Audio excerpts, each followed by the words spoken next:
കോൺഗ്രസിലേക്കുള്ള സന്ദീപ് വാര്യരുടെ കൂറുമാറ്റം തെരഞ്ഞെടുപ്പിൽ പ്രതിഫലിക്കില്ല എന്ന് പാലക്കാട്ടെ LDF സ്ഥാനാർത്ഥി ഡോക്ടർ പി സരിൻ. പുതുതായി എത്തിയ തന്നെ മുഖ്യമന്ത്രി ചേർത്ത് നിർത്തുന്നതിൽ അഭിമാനമുണ്ടെന്നും ഡോക്ടർ പി സരിൻ 24നോട് പറഞ്ഞു. ഇടത് സ്ഥാനാർത്ഥി ഡോക്ടർ സരിൻ ഇന്നൊരു വ്യത്യസ്തമായ പരിപാടിയിലാണ് ഇടത് സ്ഥാനാർത്ഥി ഉള്ളത്. അദ്ദേഹം ഒരു കളരിയിലാണ്. ഈ കളരിയുടെ പേരെന്തായിരുന്നു ചേട്ടാ? CVN കളരി പുത്തൂർ CVN കളരിയിലാണുള്ളത്. ആ ആശാനുണ്ട്, അതുപോലെ തന്നെ ഡോക്ടർ സരിനുണ്ട്.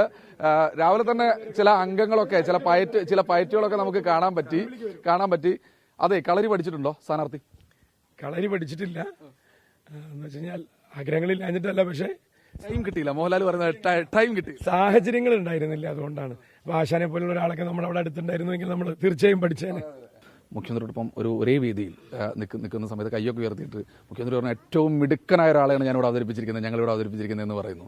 എന്ത് തോന്നുന്നു ആ നിമിഷം? മുഖ്യമന്ത്രി ആദ്യത്തെ പൊതുവേദിയിൽ എന്നെ അടുത്തേക്ക് വിളിച്ച് പ്രസംഗം ഇടയിൽ നിർത്തിക്കൊണ്ടാണ് കൈപിടിച്ച് പൊക്കി ജനങ്ങളുടെ മുന്നിൽ നമ്മളെ അവതരിപ്പിക്കുന്നത്. അതിന്റെ അർത്ഥം ഇടതുപക്ഷത്തിന് ഒരു മനസ്സാണ് എല്ലായ്പ്പോഴും എന്നുള്ളതും, ആ പക്ഷം ചേർന്ന് നിൽക്കുന്ന ഒരാളെ എങ്ങനെയാണ് ഇത്ര പെട്ടെന്ന് തന്നെ ജനങ്ങളുടെ മുന്നിലേക്ക് ഒരു സ്ഥാനാർത്ഥിയെ അവതരിപ്പിച്ച് ഇടതിന്റെ ശരികൾ ജനങ്ങളുടെ ശരികളാണ് എന്നുള്ളത് ഒരു തെരഞ്ഞെടുപ്പിനെ മുൻനിർത്തി, ഒരു സ്ഥാനാർത്ഥിയെ മുൻനിർത്തി ഒരു മുന്നണിയുടെ രാഷ്ട്രീയ വിജയം, കേരളത്തിന്റെ വിജയം പാലക്കാടിലൂടെ എങ്ങനെ സാധിക്കും എന്നുള്ളത് തന്നെയാണ്.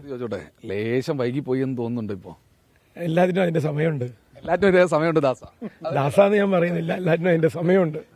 സർജിക്കൽ സ്ട്രൈക്കൊക്കെ നടത്തിയെന്ന് പറഞ്ഞ് ആവേശം കൊള്ളുന്നുണ്ട് കോൺഗ്രസ്സുകാർ. തൊട്ടപ്പുറത്ത് വലിയ റോഡ് ഷോ ഒക്കെ ആയിരുന്നു ഇന്നലെ സന്ദീപ് വാര്യരുടെ വിഷയത്തിൽ. അങ്ങനെ വല്ല തരത്തിൽ തെരഞ്ഞെടുപ്പിൽ അത് പ്രതിഫലിക്കുമെന്ന് കരുതുന്നുണ്ടോ?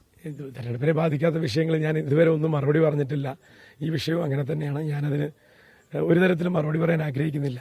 പാലക്കാടിന്റെ രജിസ്ട്രേഷൻ നമ്പർ കൂടിയാണ് 9 എന്നുള്ളത്. ജനങ്ങളൊക്കെ വലിയ വലിയ ആവേശത്തിലാണ്. ഒക്കെ ഏറ്റവും താഴെ ആയല്ലോ പേര് എന്നുള്ള സങ്കടമല്ല, പകരം 9 തന്നെ കിട്ടിയല്ലോ എന്നുള്ള ആവേശമാണ് ജനങ്ങൾക്ക്. സ്റ്റെതസ്കോപ്പ് ചിഹ്നവും ഡോക്ടറുടെ കഴുത്തുള്ള കുഴലായി മാറിക്കഴിഞ്ഞു. അതുകൊണ്ട് അങ്ങനത്തെ കാര്യങ്ങളിൽ ഒന്നും ഒരു ആശങ്കയില്ല. വലിയ രീതിയിൽ ജനങ്ങളാണ് ഏറ്റെടുത്തിരിക്കുന്ന ഈ പ്രചരണം. അവർക്കാണ് ഒരാളിവിടെ ജയിച്ച് കാണണം എന്നുള്ള വാശി.